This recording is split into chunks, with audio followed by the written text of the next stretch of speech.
The anterior belly of digastric helps in depressing the mandible. Then submental lymph nodes is very important because they drain the tip of the tongue and also the central part of the lower lip and the adjoining gum region, and they also drain the submental region. So all these things I have described in the anterior triangle of the neck, the muscular triangle and the submental triangle.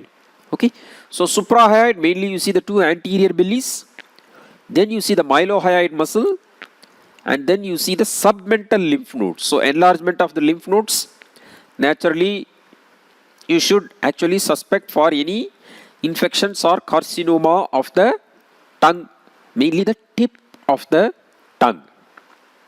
Now, then I told you this is the hyoid bone.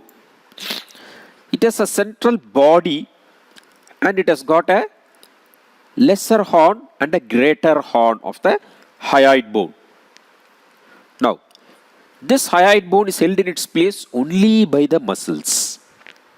Okay, and what happens is the infrahyoid muscles, they help to depress the hyoid bone and the larynx, whereas the suprahyoid muscles elevate the hyoid bone and thereby they also indirectly aid in elevating the larynx. Okay, infrahyoid structures in the midline, mainly you see between the hyoid bone and the thyroid cartilage, is the thyrohyoid membrane. The thyrohyoid membrane is thickened in the midline to form the median thyrohyoid ligament. This is the median thyrohyoid ligament, and this is the thyrohyoid membrane which will be pierced by the internal laryngeal nerve, which is a branch from the vagus nerve. This is the angle of the thyroid cartilage which you are seeing.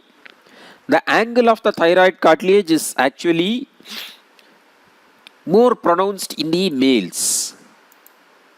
Okay, the angle increases in case of the males, and that actually is responsible for the deep voice in the males, especially after puberty. This change occurs, whereas in females there is not much change in the angulation, and this is actually called as the laryngeal prominence.